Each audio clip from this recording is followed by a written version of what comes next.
Yeah, gang.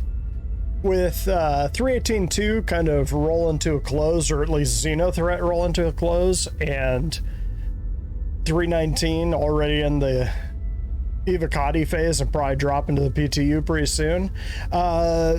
We have two big sales coming up in the very near future in the form of Invictus in May and Alien Week in June. So I thought that it might be a good time to go in and talk about how to think when you're buying ships for this game. Not necessarily what to buy or like how to plan out your fleet or anything like that, but just general things that you should think about before buying a ship in this game. I thought that that was a talk that, of all of the talks I've had, that's probably sort of the missing link, and I felt like this would be as good time to talk about it as any before those big sales hit.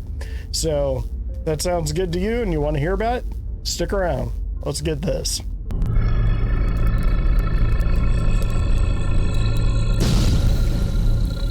So in both of these sales, both Invictus and Alien Week, they tend not to have too many concept sales of their own. Invictus will usually have a small one. So 2 years ago, they had the Scorpius, and then last year they had the Mule and the Legionnaire. So think something around that size. So like heavy fighter sized is usually normal. And now that I think about it, the Misk Fury would probably fall into that category, and damn it, that probably means it's actually a fighter.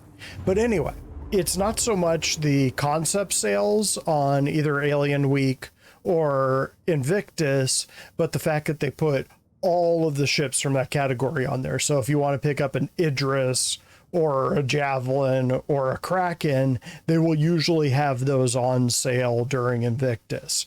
And same thing with Alien Week. If you want to grab up a Gaitak Rallin or a Banu Merchantman, those will be on sale during Alien Week. So it's more the bigger ships that have been around for a while will be on there. We may or may not get a concept. I think there's going to be a big Xi'an concept sale this Alien Week, so this June. But in this one, I'm not going to so much get into the ships, but a way to think about ships before you buy them. So with that in mind, let's go ahead and jump in. So I've mentioned this a few times, but in the probably mid to late 90s, I tried to make a game that was very weirdly similar to Star Citizen, to the point that friends that I knew from back then were all like, wow, that game sounds a lot like the thing you tried to make. And when I started this project, or when I started my project, I even said this idea is inevitable. If we don't make it, somebody else will eventually. So crossing a first-person shooter with a space simulator is just too obvious of a concept. So I mean, it makes sense that one of the guys that was my inspiration for that game was Chris Roberts, and he's the guy that eventually made it. So in this way, I can back the project that was almost mine in a sense. One day I'll do a more in-depth show on that game, but this time I'm just going to zero in on one aspect that was both different from Star Citizen, but also, I'd say, probably weirdly relevant to this topic. Two of the many inspirations for my game were CJ Cherry's Alliance Union books and a game called Independence War. I think across the pond is called I War. And in the latter, in Independence War, you were the captain of the ship, but you could also bounce between 4 roles on the bridge. So the actual crew of the ship, the Dreadnought, was quite a bit larger than just the 4 positions on the bridge, but you never interacted with the rest of the crew. I think from the engineer, granted this game came out in like 97, so I'm reaching way back into the Wayback Machine here. But I think when you were saying at the engineer console, you could actually control engineers to go and fix stuff around the ship, but you never actually physically saw that. You could just sort of see the results, like it would play through it. So the whole time I was playing through Independence War, I kept thinking it was kind of a missed opportunity that it wasn't multiplayer. And in my experience, and you can now see how in the way that I structured the carnival, that most people will really play games like this in groups of around 3 to 10 people, and usually on the lighter side of that. So think 2 to 5. It's just that it's hard to coordinate a larger group for more than a game session or 5. So huge groups are fine for one-offs or broad plans or like Orgonite.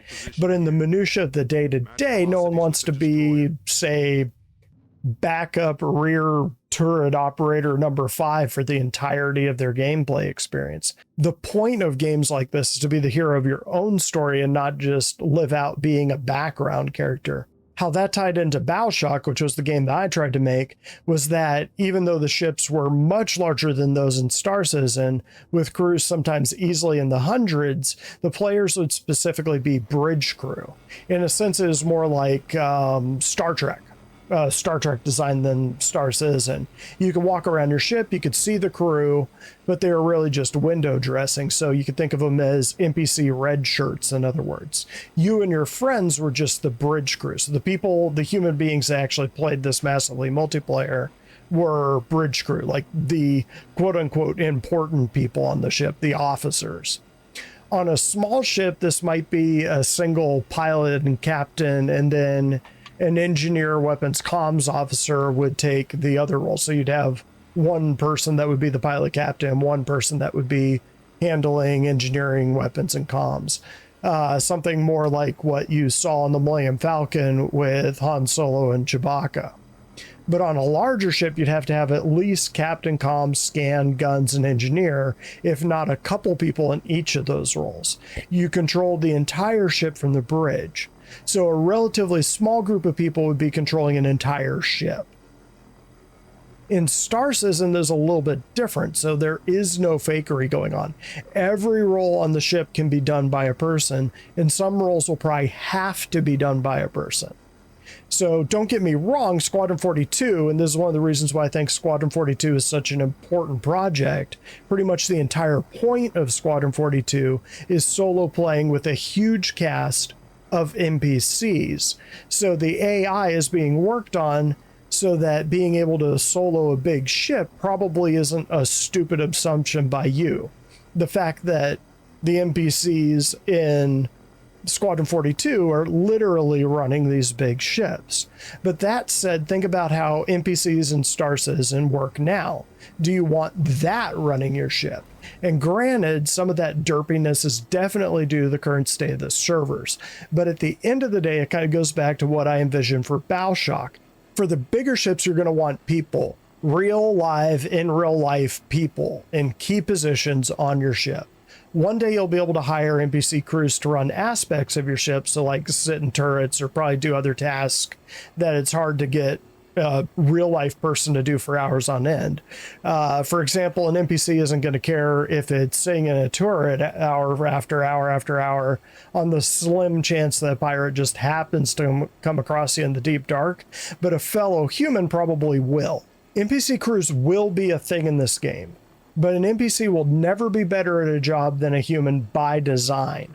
Remember back to where I said that this would be a game where the players are supposed to be the heroes.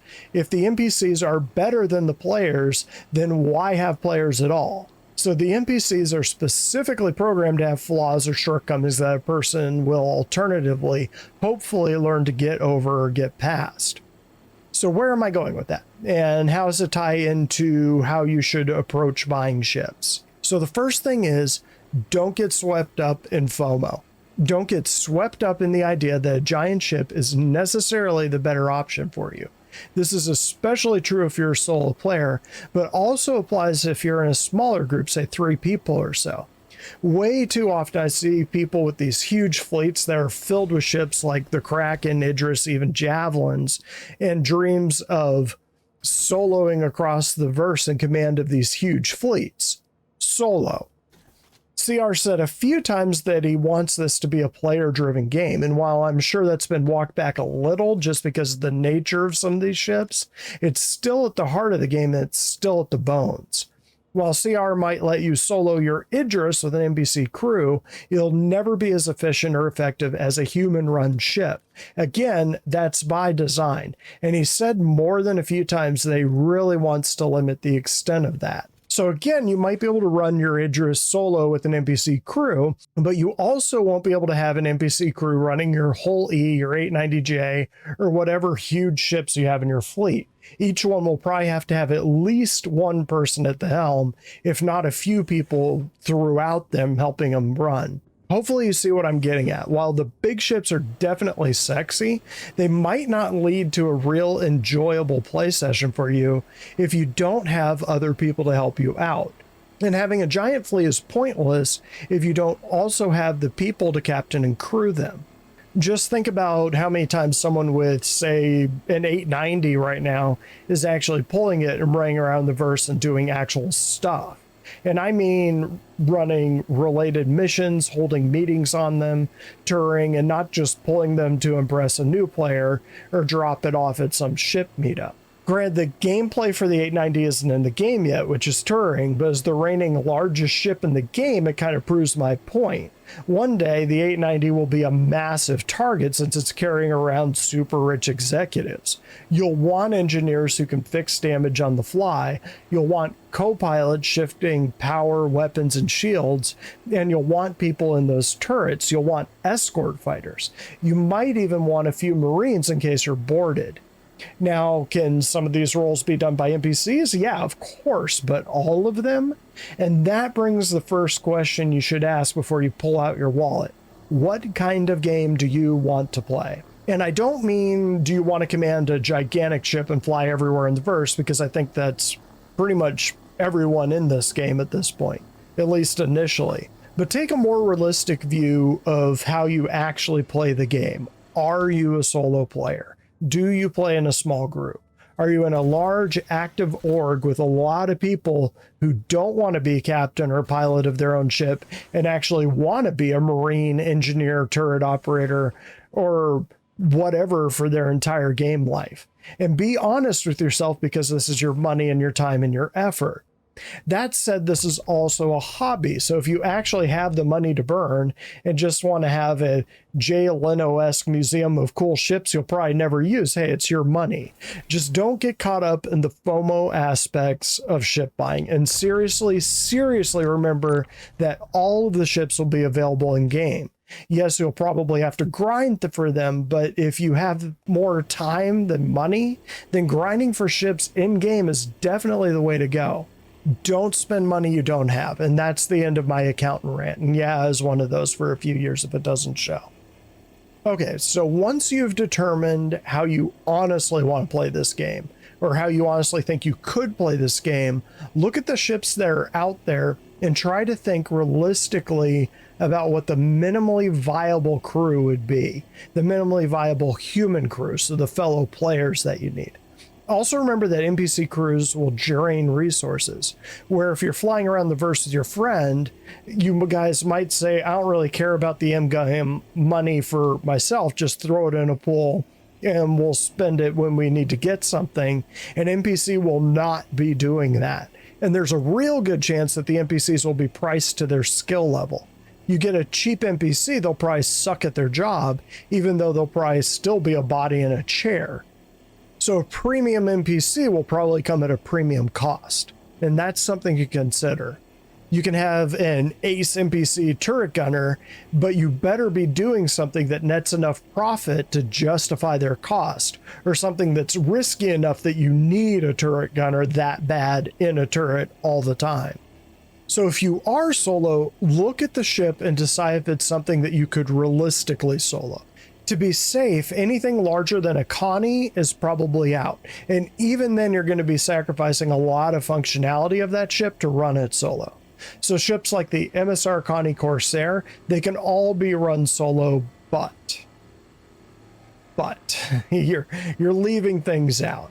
So the next size down are the ones that I think you can comfortably run solo, and while a co-pilot probably wouldn't hurt, you're not really missing out on whole aspects of the ship.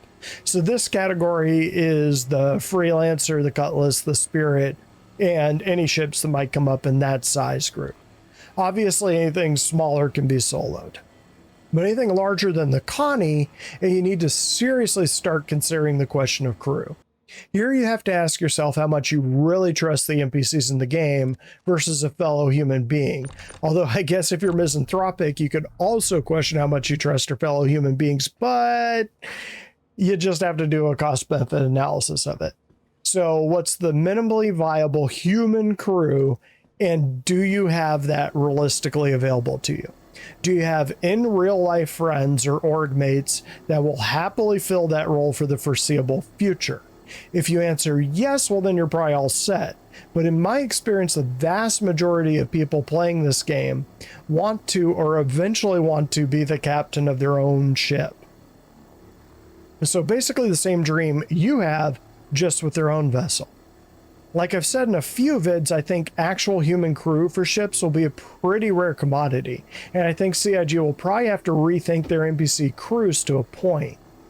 I don't think CR will ever let us have a full fleet or even one ship with you on it and another ship run by NPCs that's under your control, unless it was something like an integrated escort fighter, so think like the snub on the Connie or a single fighter on the 890.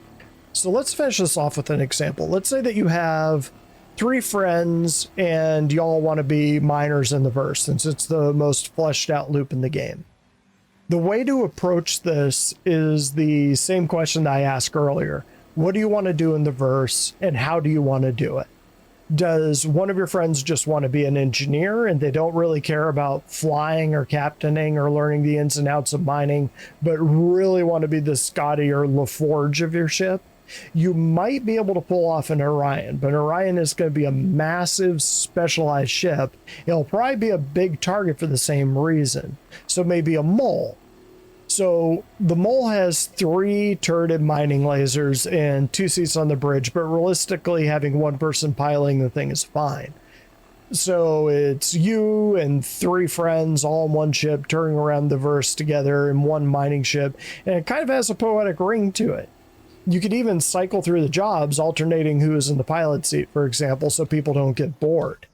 But let's say y'all are a little bit more independent. In that case, maybe 3 prospectors and expanse would make the most sense. In that way, if someone's out for a session or 5, people can go off and do their own thing. Or someone just wants to log on for an hour while other people aren't on, they have the freedom of their own ship. Okay, but what if you're truly solo? Even a mole probably isn't the best option in that case. You have to get out of the pilot seat and then jump down to laser, mine it out, and then keep flying. While the volume is less on the prospector, the experience will probably be a lot better for a solo player. This is something to keep in mind as the year goes on, because we're probably getting that large RSI miner as a concept this year. So when it hits concept, and when this big Xi'an ship hits concept, and when the Mist Fury hits concept, and when whatever else is sitting out there on the drawing board hits concept, start with that question. What do I want to do in the verse? How many people would it take to effectively run that thing? And do I realistically have that many people available? Because at the end of the day, while the info runners are correct, that it's easier to earn down, so to just get the biggest ship possible and then earn all the littler ships below it, that's only true if you have the crew to pull it off. And like the example with the mole versus the 3 prospectors in the expanse, sometimes the smaller ship is the better option. Think about that bridge crew idea. Are you on that bridge alone, with NPCs, or with other people? Just be honest with yourself and maybe be content with the fact that maybe a smaller ship is for you. Despite the mind-blowing sexiness of the giant ship, it's also going to come with a mind-blowing cost, both in-game and in the real world. Some people play this game like it's Pokemon, they have to collect all the ships. And if that's your hobby, like I said before, that's fine. But don't get tied up in what a ship is on paper. Think about what kind of crew, both human and otherwise, is needed to actually run it in the game, and make your decisions from there. And that's pretty much my 2 cents on that one, gang. So let me know what you think down below, and catch me next time.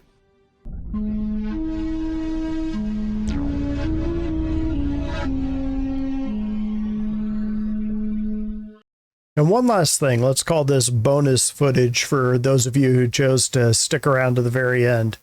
One thing that I like to do, as opposed to playing the CCU game and upgrading my ship, is I will actually look at a new ship and I will say, would I be willing to CCU one of my existing ships to this ship? So would I be willing to sacrifice my old ship for this new ship? If the answer is yes, then I get that CCU to the new ship.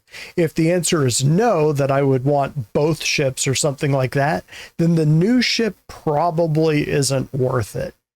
And that's what I'll leave you with. Thanks for sticking this out.